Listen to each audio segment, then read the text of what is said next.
Assalamualaikum warahmatullahi wabarakatuh. Bismillahirrahmanirrahim. Alhamdulillahi rabbil alamin. Assalatu wassalamu ala sayyidina Muhammadin wa ala alihi wa sahbihi ajma'in. Allahumma inna nastahdika li arsyadi amrina wa zidna ilman yanfa'una. Qala al-imam al-muallif rahimahullah wa nafa'ana bihi wa bi barakati ulumihi wa ghafara lahu wa li masyaikhihi wa li masyaikhina amin. Yang terjemah halaman berapa? 6. Wa an Abi Sa'labata al-Khushani radhiyallahu ta'ala anhu qala, diriwayatkan dari Abi Sa'labah al-Khushani radhiyallahu anhu qala, ia berkata, qultu, aku bertanya, ya Rasulullah, wahai Rasulullah, inna bi ardi qaumin, sesungguhnya kami para sahabat, yaitu berada di tanah satu kaum, yakni di kampung satu kaum ahli kitabin, yakni non muslim, ahlul kitab.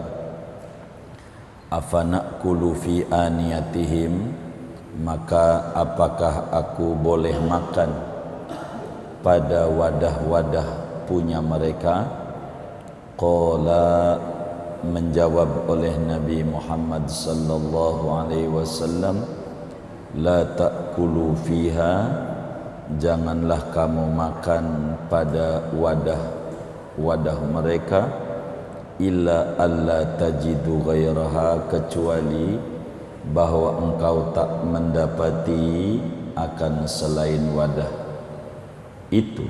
Faghsiluha, maka cucilah wadah itu, wa kulu minha, dan makanlah kalian fiha, pada wadah tersebut. Muttafaqun alaih, hadis riwayat Imam Bukhari dan Muslim. Sadaqa Rasulullah sallallahu alaihi wa alihi wasallam. Saudara-saudara sekalian yang mulia, selepas kita salat zuhur berjamaah, yang tentu harapan dan doa kita, rangkaian ibadah kita yang wajib maupun yang sunnah, moga semuanya diterima oleh Allah, dan kita masih diberi kesempatan untuk ngalamin ibadah salat asar. Amin ya rabbal alamin. Pertemuan ini, saudara, kita akan mengkaji tentang bagaimana seorang muslim memakai wadah, gelas, piring, cangkir yang dimiliki oleh orang non muslim ketika kita main ke rumah mereka sebagai kita berteman. Tapi bukan itu saja, kalau kita baca hadis ini, begitu banyak makna yang kita bisa ambil. Sebagaimana dimaklumi, Rasulullah sallallahu alaihi wasallam punya sahabat banyak, 124.000 orang sahabat. Salah satunya hadisnya kita dapat dari jalur beliau, panggilannya Abu Sa'labah al-Khushani. Abu Sa'labah ini nama aslinya berbeda-beda pendapat para ahli-ahli sejarah. Ada yang menyebutkan namanya Jurhum bin Amr, ada juga yang menyebutkan namanya Zaid, ada yang menyebutkan namanya Umar. Namun yang lebih terkenal, nama aslinya adalah Jurhum. Dia punya anak namanya Sa'labah, maka disebut ayahandanya Sa'labah. Beliau ini dari Qudha'ah. Abu Sa'labah termasuk ahli Bai'atur Ridwan, orang-orang yang waktu ada bai'at pada saat perjanjian Hudaybiyah, Hudaybiyah itu dari Mekah kurang lebih 25 km.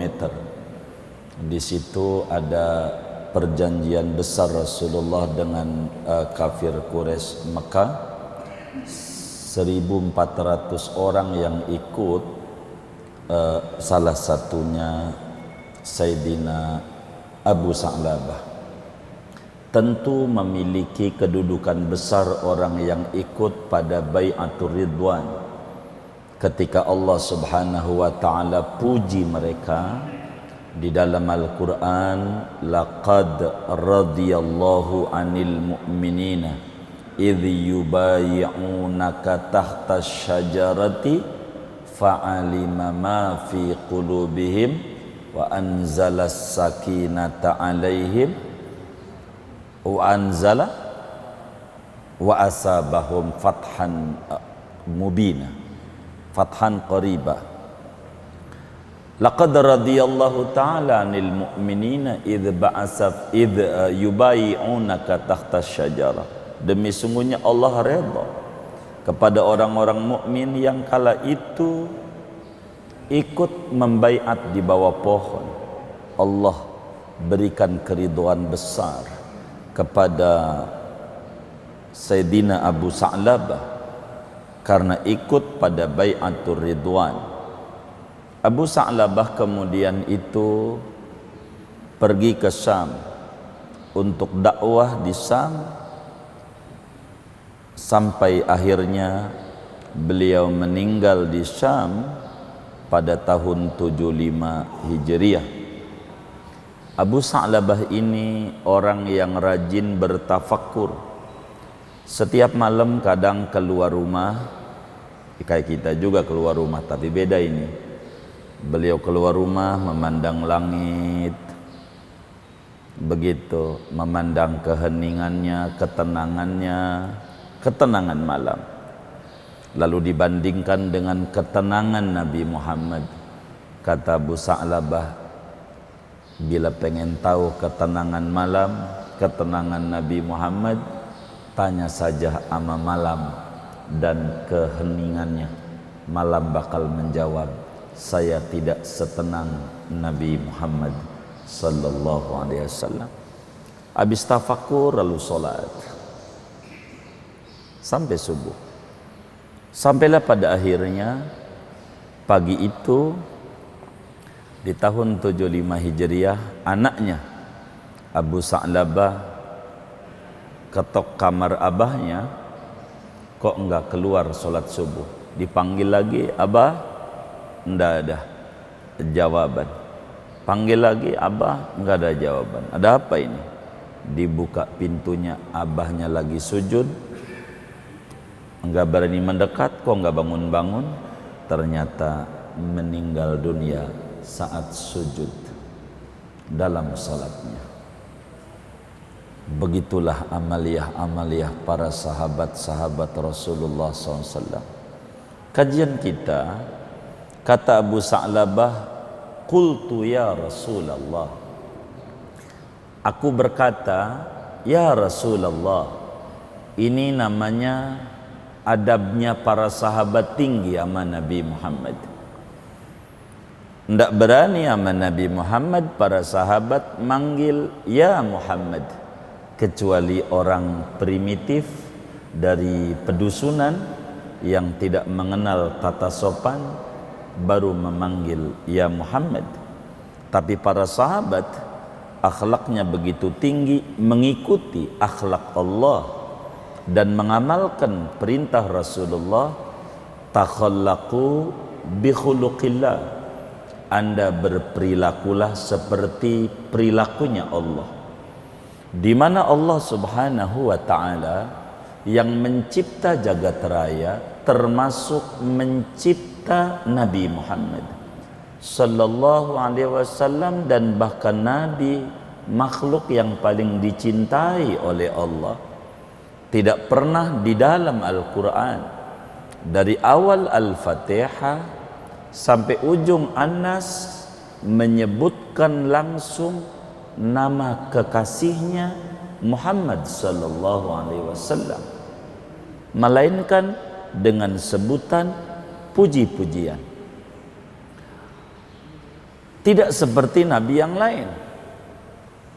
Ya Musa la takhaf, ya Yahya khudil kitaba biquwah, ya Ibrahim qad saddaqtar ru'ya, ya Zakaria inna nubashiruka bigulamin, dan seterusnya.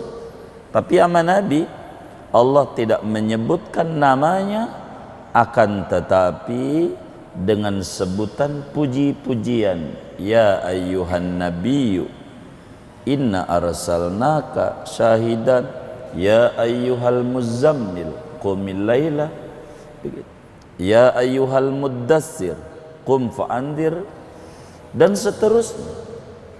Bila ditemukan dalam Al-Quran ada nama Muhammad, pastikan Allah sedang menyatakan kerasulan dan kenabiannya. Allah memproklamirkan bahwa Muhammad ini bukan sembarang orang, akan tetapi dia rasul dan nabi. Seperti pada ayat wa ma Muhammadun illa rasul, mesti iqtiran birisalatihi.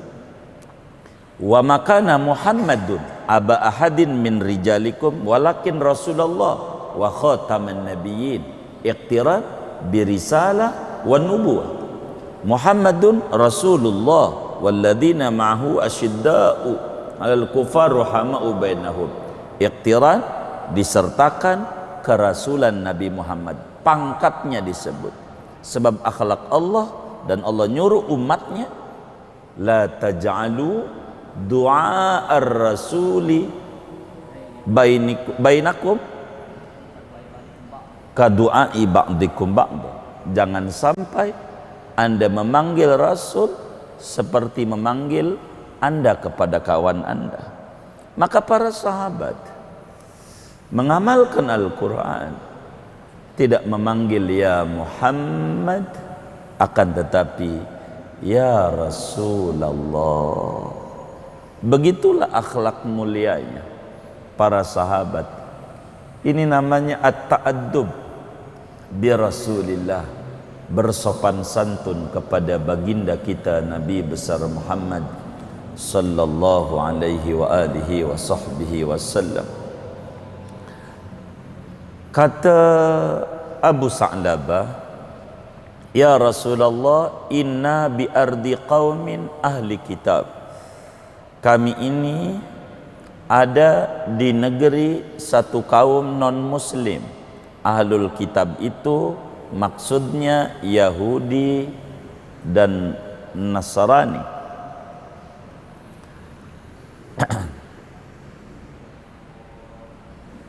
Yahudi dan Nasrani, dia ahlul kitab.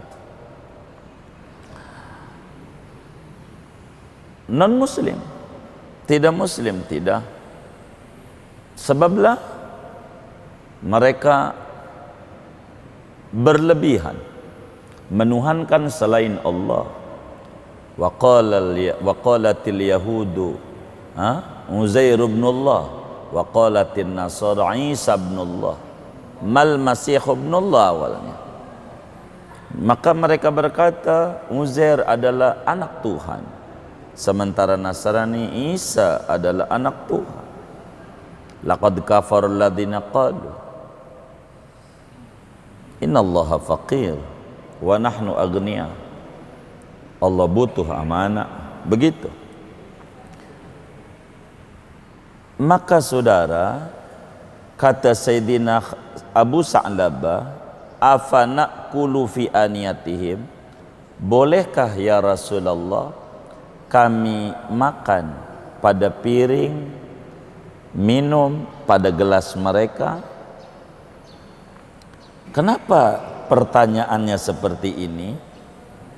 Hadis ini saudara, bukan saja Imam Bukhari dan Imam Muslim yang riwayatkan, tapi Imam Tirmidzi, Imam Abu Dawud juga meriwayatkan di dalam kitab sunannya. Bahkan di dalam riwayat Abu Dawud ada latar belakang hadis ini yang jauh lebih luas dibanding bunyi hadis yang disebutkan di dalam Bulughul Maram ini.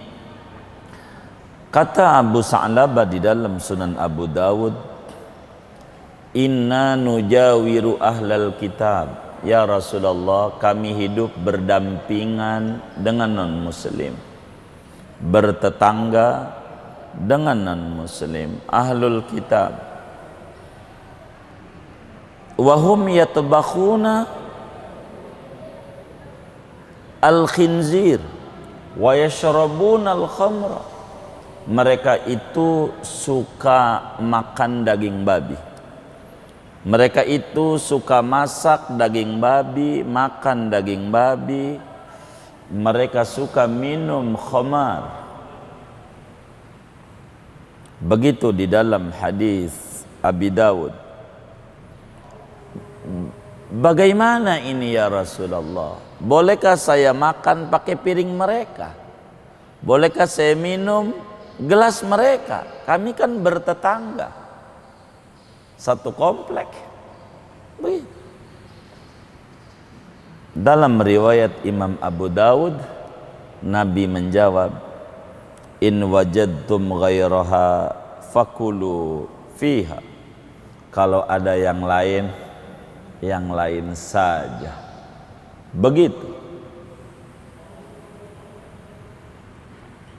Tapi fa'ilam tajidu, kalau kalian tidak mendapatkan cuman itu aja, kata Nabi, farhadu bil ma'i wa kulu washrabu. Cuci aja, lalu boleh makan dan boleh minum. Sejarahnya begitu. Abu Sa'labah, sahabat Nabi dan para sahabat itu selalu hidupnya higienis. Tidak mau asal-asalan, makan piring harus benar-benar suci, minum benar-benar gelas itu suci. Dan mereka kalau ada sesuatu yang mengganggu dalam pikirannya, enggak mau mutusin sendiri.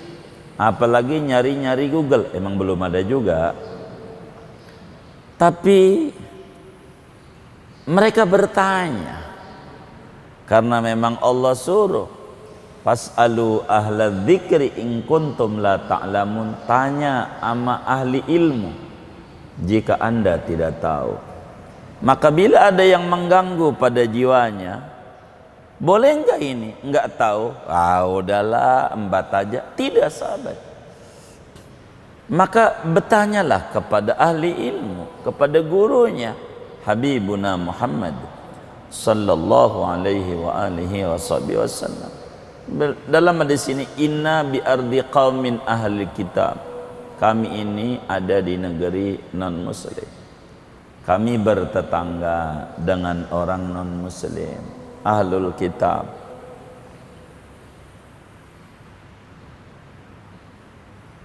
Namanya bertetangga, bergaul, kadang sering diundang. Begitu di rumahnya, ya ada piring, ada gelas, begitu ditawarin makan. Kami bingung, bolehkah kami makan piring mereka, pakai piring mereka? Kan non muslim yakin gak bakal menjerumuskan. Begitu tentu, walaupun kami muslim, kami tahu Anda muslim, ini gelas. Kami sering berteman dengan non-muslim, bilang jangan takut Pak Haji, kami juga tahu ini gelas enggak kena babi, enggak gitu, tenang Pak Haji, begitu bahasanya. Begitu. Di Bintaro kami punya tetangga dulu non-muslim, begitu, namanya Yusuf Sakir, nama muslim juga namanya. Begitu, ada anjingnya, begitu di rumahnya. Maka ketika Nabi ditanya tentang bolehkah kita makan pakai piring, pakai gelas, perabotan mereka, kata Nabi dalam hadis ini menjawab, la ta'kulu fiha, jangan makan pada piring itu, pada wadah itu, jangan. Illa kecuali boleh dah. Alla tajidu ghairaha, kalau kau tak dapati yang lain. Kalau nggak dapati boleh, faghsiluha, cuci dulu, wa kulu fiha, dan silahkan makan pada wadah tersebut. Dalam hadis ini saudara, karena kita kajiannya adalah hukum di masjid ini, meski tadi sedikit menyinggung akhlak para sahabat, kita harus ngambil sisi hukumnya. La ta'kulu fiha, jangan. Itu maknanya larangan. Gitu. Larangan dari Nabi. Dilarang makan minum pada wadah mereka. Cuman timbul pertanyaan, larangan ini apakah maksudnya haram? Apakah larangan ini maksudnya makruh? Begitu. Sebab an-nahyu idza tujurrida anil qarinah unsurifa ila tahrim. Redaksi larangan bila tidak ada korena, catatan yang memalingkan, pastikan larinya larangan itu kepada haram. Apakah larangan jangan makan ini sama dengan haram ataukah sama dengan tidak haram? Berbicara ini tentu ulama berbeda-beda. Sebagiannya ada yang bilang haram, ini daripada madhab Syiah Hadawiyah, haram, sebab mereka menyatakan pakai dalil Quran, innamal musyrikuna najasun, orang musyrik itu najis. Maka karena najis, maka makannya pun tidak boleh.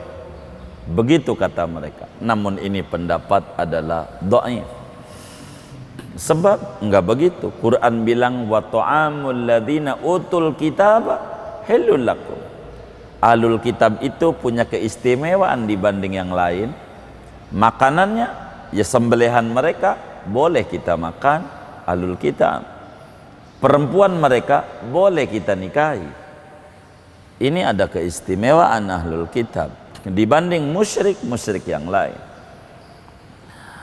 Maka kata Imam Syafi'i, larangan ini elatnya apa? Kenapa Nabi larang? Kata Imam Syafi'i menyatakan al-illah laisa binajasatil ain. Alasan dilarang oleh Nabi ini bukan karena mereka najis, bukan.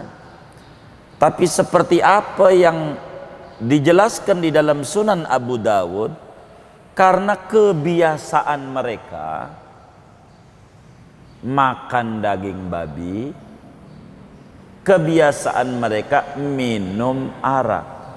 Sedangkan arak itu najis, sedangkan daging babi juga najis. Sehingga karena mereka terkadang memasak sesuatu yang haram, terkadang meminum sesuatu yang haram, mereka tidak peduli apakah itu halal, apakah itu haram.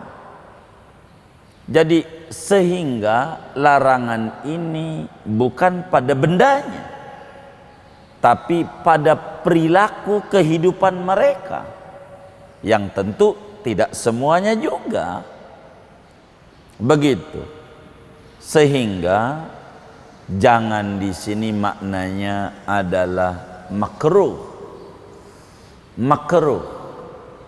Begitu. Makruh. Tidak haram. akan lebih tegas bunyinya pada hadis sesudah ini, yang kalau cukup waktu kita bedah bagaimana Nabi wudu pakai wadah punya orang musyrik, bukan sekedar ahlul kitab. Lanjutan hadisnya, tapi nanti kita lihat, cukup waktu kita bedah pada pertemuan ini. Jadi sehingga kata Imam Syafi'i, jangan di sini makruh,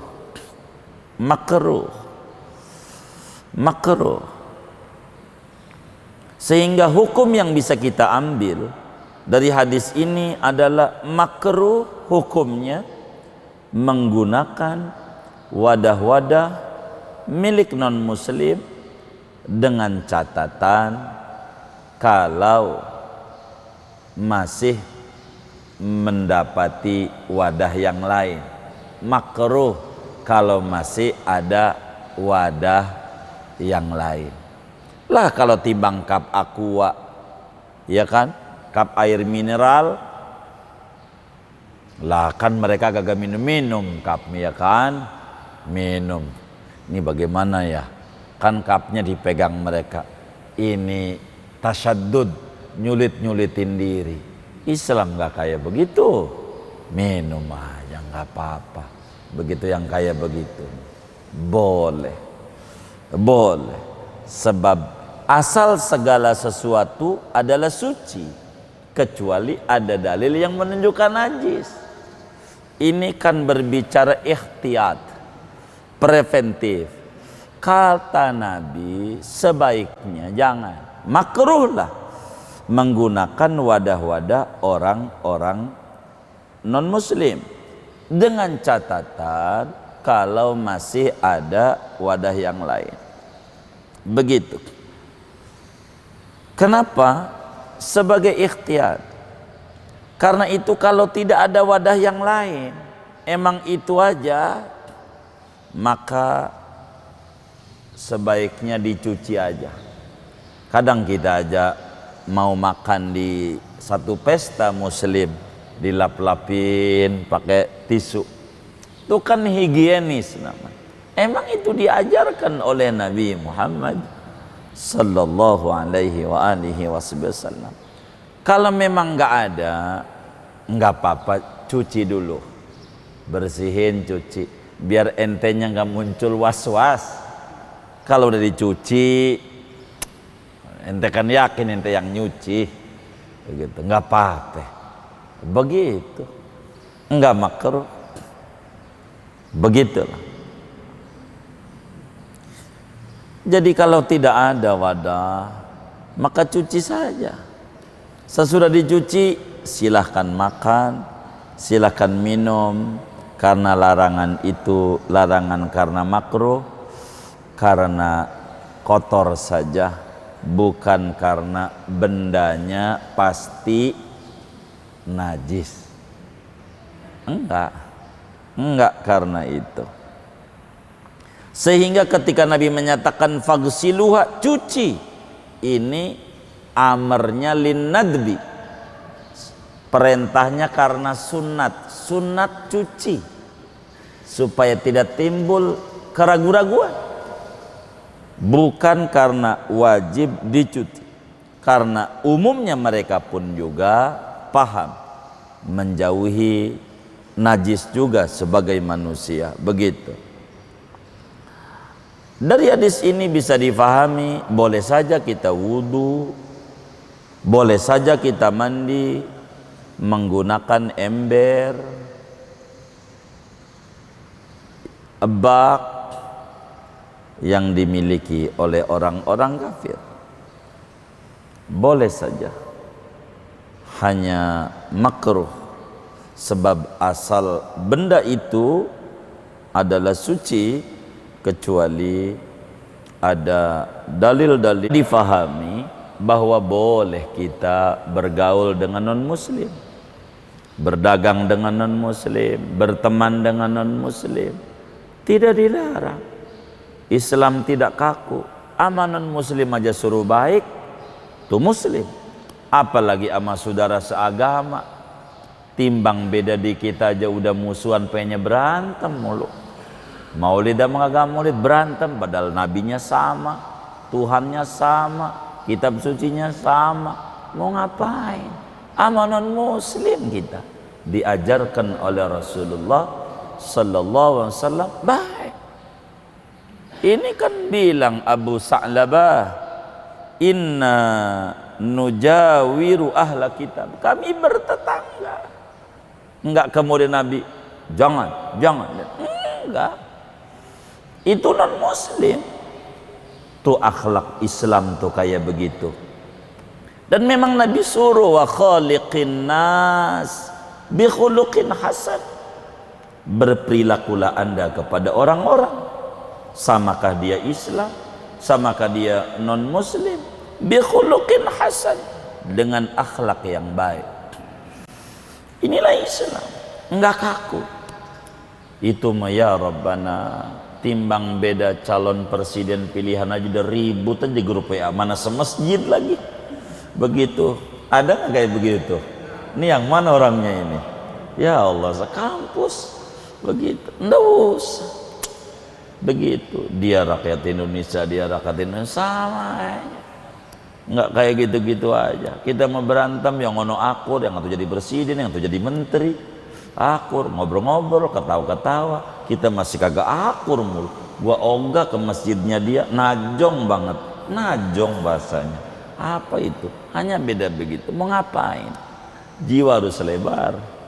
Ini loh, hadis ini mengajarkan boleh kita bermuamalah dengan non muslim, enggak apa-apa, bertangga. Bahkan makan pakai piringnya aja Nabi kagak haramin, boleh begitu. Nabi boleh begitu, enggak apa-apa begitu. Bila kita muncul ragu takut dia menggunakan kurang higienis, makruh cuci aja.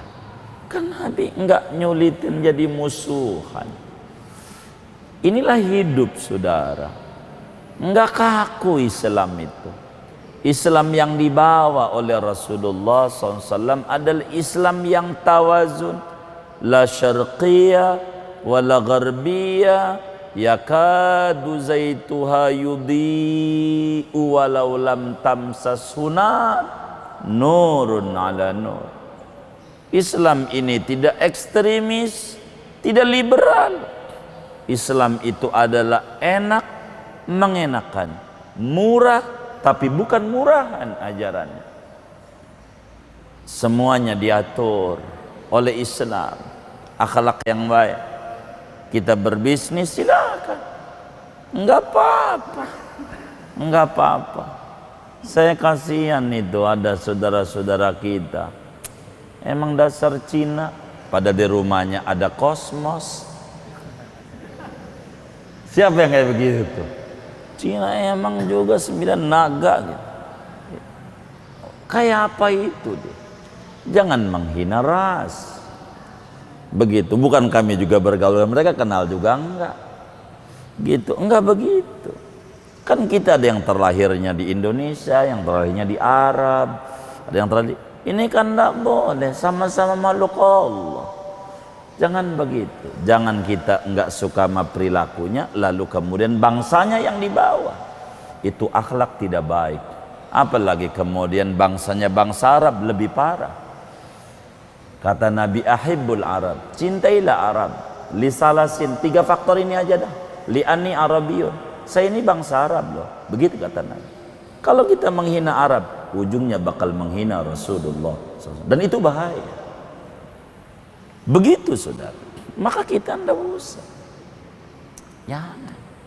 Begitu. Mana mobilnya? Wuling lagi, wuling. Mobilnya. Ya Allah. Mau ngapain?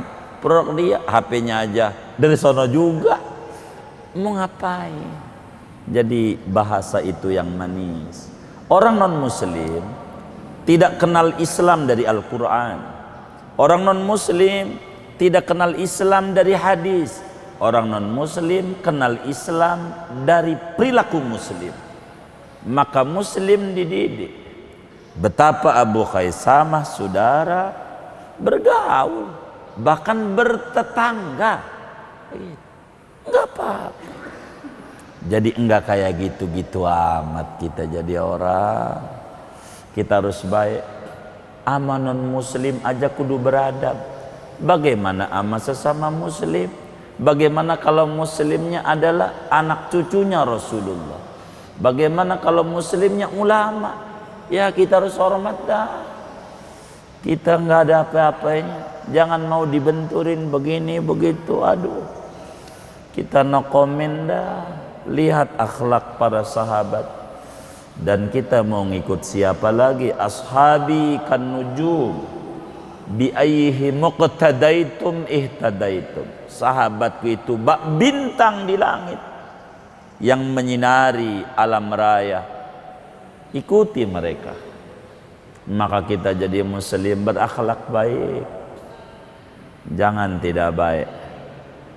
Jangan sampai ketidaksukaan kita sama sesuatu lalu kita mengolok-olok segalanya, dan itu tidak baik.